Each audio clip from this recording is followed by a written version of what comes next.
Good morning my dear students. FS inter college Durnia Bareilly online classes.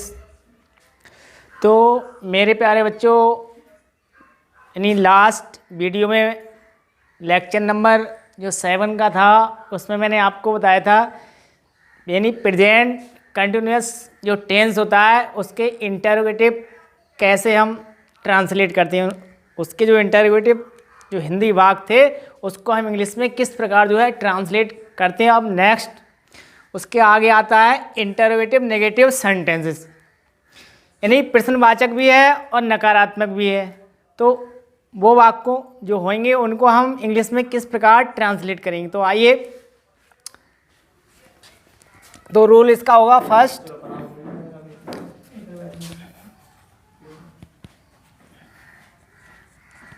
जब क्या शब्द प्रारंभ में,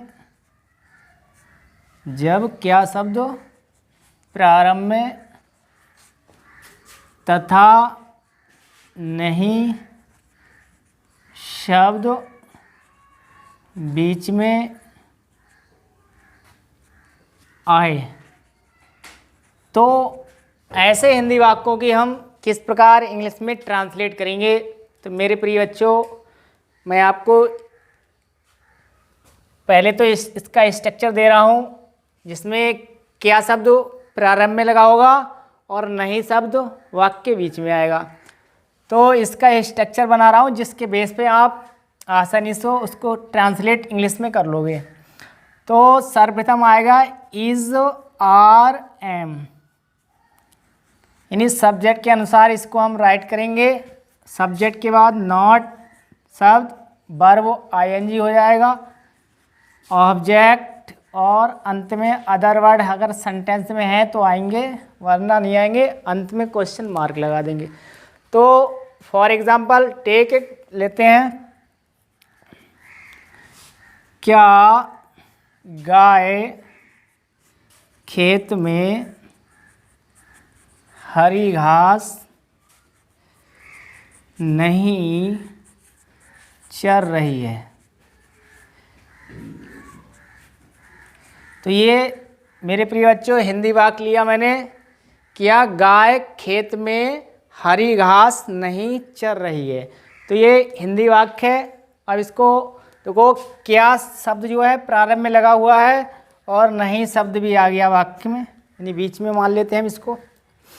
तो अब क्या प्रारंभ में, सब्जेक्ट हमारा काव। अब यहाँ वाक्य के सेंस यानी भाव से हमें ये फीलिंग हो रही है कि हमारे वाक्य में जो है एक ही गाय का भाव हो रहा है। अगर यहाँ होता गाय खेत में चर हरी घास चर रही है तो प्लूरल नाउन से बन जाता, तो यहाँ पर सिंगुलर नाउन बन रहा है। तो यहाँ इसके अकॉर्डिंग क्या आएगा, यहाँ पर इज आएगा, इज द काव। अब नेगेटिव भी है तो नॉट शब्द का यूज करेंगे क्योंकि हम यहाँ आ चुके हैं स्ट्रक्चर पर। अब वर्ब क्या है, चरना। तो चरना होता है ग्रेज, तो ग्रेजिंग हो जाएगा, वर्ब में आईएनजी कनेक्ट हो गई। ऑब्जेक्ट क्या है, हरी घास, तो हो जाएगा यहाँ पर ग्रीन ग्रास, ग्रीन ग्रास। अब अदर वर्ड में है कहाँ पर, खेत में, तो इन द फील्ड। तो इस प्रकार से जो हिंदी वाक्य था उसकी ट्रांसलेट मैंने कंप्लीट कर दी। तो प्रिय बच्चों नेक्स्ट एग्जाम्पल, तो प्रिय बच्चों नेक्स्ट एग्जाम्पल ले रहा हूँ, क्या बे अब जंगल में नहीं टहल रहे हैं। तो ये इंट्रोगेटिव नेगेटिव है, तो यहाँ सब्जेक्ट के स्थान पे बे है रखा हुआ, तो दे का यूज करेंगे। अब दे के अनुसार हमको हेल्पिंग वर्ब लगानी है आर, क्योंकि हिंदी वाक्य क्या से प्रारंभ है। अब नेक्स्ट क्या, नेगेटिव शब्द भी है तो नॉट का यूज करेंगे। अब टहलना वॉक होता है तो WALKING हो जाए, वॉकिंग। अब इन द फॉरेस्ट, और इसमें एडवर्ब ऑफ टाइम भी दे रखा है अब, तो नाउ। तो इस प्रकार से जो हिंदी वाक्य था उसकी जो ट्रांसलेट थी वो कंप्लीट हो गई। नेक्स्ट, तो मेरे प्रिय बच्चों, अब हिंदी वाक्य हमारे कुछ ऐसे भी होते हैं जिनमें क्वेश्चन वर्ड और नहीं दोनों शब्द जो है वाक्य के बीच में आते हैं। तो मैं आपको बता रहा हूँ, लिख रहा हूँ यहाँ पर, जब वो हिंदी वाक्य में क्वेश्चन वर्ड तथा नॉट दोनों ही बीच में आए तो प्रिय बच्चों, जब हिंदी वाक्य में क्वेश्चन वर्ड तथा नॉट दोनों ही बीच में आएंगे तो ये स्ट्रक्चर हमारा बनेगा। जाके क्वेश्चन जो वर्ड होगा उसकी स्पेलिंग हमको पहले राइट करनी है, फिर सब्जेक्ट के अनुसार जो हेल्पिंग वर्ब आएगी, फिर सब्जेक्ट के बाद नॉट आएगा, फिर वर्ब आईएनजी, ऑब्जेक्ट और अदर वर्ड। तो लेते हैं फॉर एग्जांपल, वे अपना काम समाप्त क्यों नहीं कर रहे हैं। तो ये हमारा हिंदी वाक्य है। अब इसमें देखो क्वेश्चन वर्ड भी है लिखा हुआ और नहीं शब्द भी आया, दोनों आ गए। तो अब क्वेश्चन वर्ड भाई यानी क्यों, तो इसके लिए भाई का यूज करते हैं। अब देखना है सब्जेक्ट हमारा है वे, थर्ड पर्सन प्रोनाउन है, प्लूरल नंबर है, तो अब इसके अनुसार जो है हेल्पिंग वर्ब आर आएगा। अब दे सब्जेक्ट हो गया हमारा, सब्जेक्ट के स्थान पे पहुंच गया, नेगेटिव के लिए नॉट का यूज कर दिया। अब मेन वर्ब क्या है, समाप्त करना, तो यहाँ पर फिनिश मेन वर्ब हो गया, तो आईएनजी लग जाएगा, फिनिशिंग हो गया। अब यहाँ देना है पॉसेसिव जो एडजेक्टिव है वो अपना, यानी दे के साथ अपना के लिए हम देयर का यूज करते हैं, देयर, और काम के लिए वर्क। तो ये जो हिंदी वाक्य था उसकी जो ट्रांसलेट थी कंप्लीट कर दी, भाई are they not finishing their work. Next example, Seema आज स्कूल क्यों नहीं जा रही है।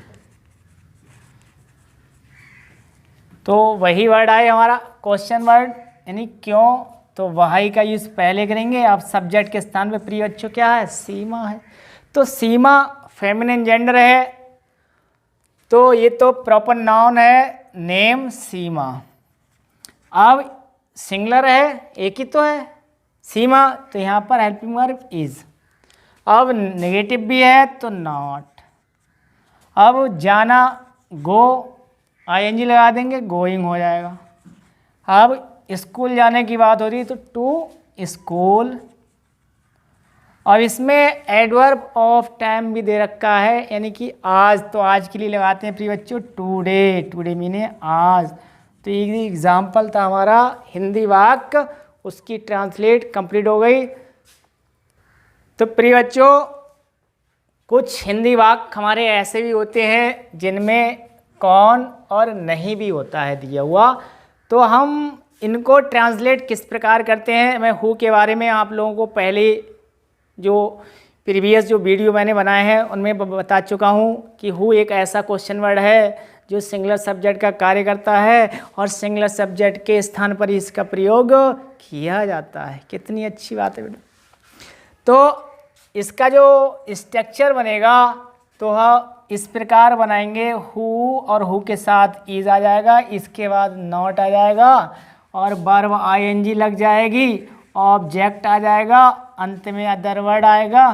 तो ये इसका स्ट्रक्चर बन गया, यानी कि हिंदी वाक्य को ट्रांसलेट करने का एक ये फार्मूला है। इसे स्ट्रक्चर भी कहते हैं, फार्मूला भी कहते हैं, या इसे आप एक बेस मान लो, एक आधार हो गया आपका कि जो हिंदी वाक्य हो इसके बेस पे आप उसको आसानी से इंग्लिश उसकी तैयार कर दोगे आप। तो एग्जाम्पल लेते हैं प्रिय बच्चों। अब तुम्हें आज कौन नहीं पढ़ा रहा है। तो मेरे प्यारे बच्चों, ये हिंदी वाक्य है। तुम्हें आज कौन नहीं पढ़ा रहा है, तो कौन भी आ गया और नहीं भी आ गया। तो कौन के लिए तो हम लिखेंगे हु। अब हु क्या है, सिंगुलर सब्जेक्ट क्या कार्य करता है, सब्जेक्ट के स्थान पे इसका यूज होता है।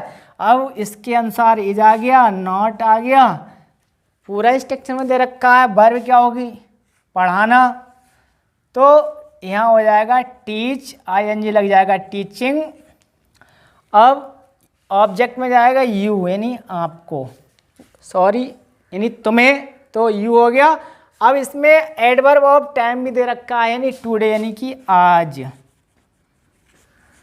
तो इस प्रकार से अगर हु और नॉट का अगर हिंदी वाक्य होगा तो उसको हम इसी स्ट्रक्चर के बेस पर जो है हिंदी वाक्य की ट्रांसलेट कर लेंगे प्रिय बच्चों। इस प्रकार से ये पूरा हमारा कंप्लीट हो गया। Who is not teaching you today, तुम्हें आज कौन नहीं पढ़ा रहा है। मेरे प्यारे बच्चों, नेक्स्ट बताते हैं। तो मेरे प्रिय बच्चों, मैंने आपको बताए थे कि 4 क्वेश्चन वर्ड हमारे ऐसे होते हैं जिनके बाद ये है नाउन का हम यूज़ करते हैं। तो वो वर्ड 4 जो थे हमारे, तो विच, हुज, हाउ मैनी और हाउ मच। तो उनका एग्जाम्पल ले रहा हूँ मैं। उनके साथ भी जो है अगर नेगेटिव यानी नहीं शब्द अगर आया तो हम उनको किस प्रकार उसकी ट्रांसलेट करेंगे। तो एग्जाम्पल ले रहा हूँ मैं। राहुल किसका स्कूटर नहीं चला रहा है। तो यहाँ पर जो है किसका शब्द आया और नहीं भी आया है, ये हमारे क्या है, इंटरोगेटिव और नेगेटिव हो गया। तो अब यहाँ किसका के लिए हम लगाएंगे हुज। अब हुज के साथ नाउन शब्द लगता है, तो नाउन शब्द यहाँ क्या है, स्कूटर। तो इसके बाद ही हम इसकी स्पेलिंग लिखेंगे स्कूटर। अब देखना है सब्जेक्ट के स्थान पे क्या है, राहुल। तो राहुल के अनुसार इज आएगा, उसके बाद में राहुल, बाकी बेस वही रहेगा हमारा। सिर्फ अंतर इनमें क्या होता है कि इनके बाद हमको नाउन का यूज करना होता है। अब नेगेटिव है तो वही नॉट लगा देंगे।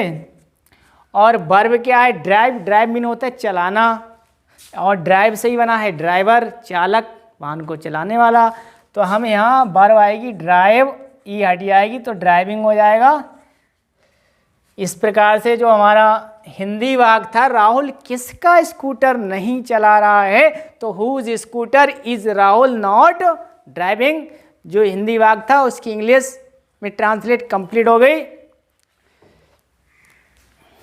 अब तो मेरे प्यारे स्टूडेंट्सों, मैंने आपको प्रेजेंट, कंटिन्यूअस टेंस, उसके जो चारों पार्ट्स होते हैं वो कंप्लीट करा दिए हैं। अगर किसी भी स्टूडेंट्स को अगर कोई प्रॉब्लम आ रही है समझने में, तो मेरे कमेंट्स बॉक्स में जो है कमेंट करें और बताएं कि आपको क्या समझ में नहीं आ रही है, नहीं आ रहा है। मैं प्लीज़ उसको रिप्लाई करूँगा। और प्रिय बच्चों, मेरी जो वीडियो है आपको अच्छी लगे तो लाइक करें, शेयर करें और मेरे चैनल को सब्सक्राइब करें। थैंक्स।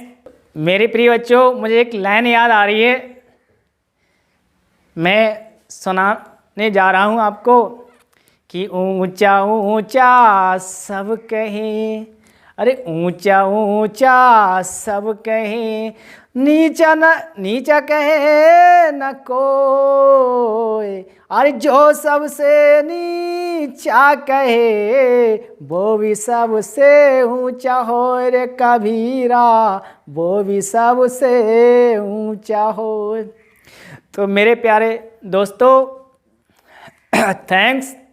मिलते हैं नेक्स्ट वीडियो में, तब तक के लिए जय हिंद, जय भारत, वंदे मातरम।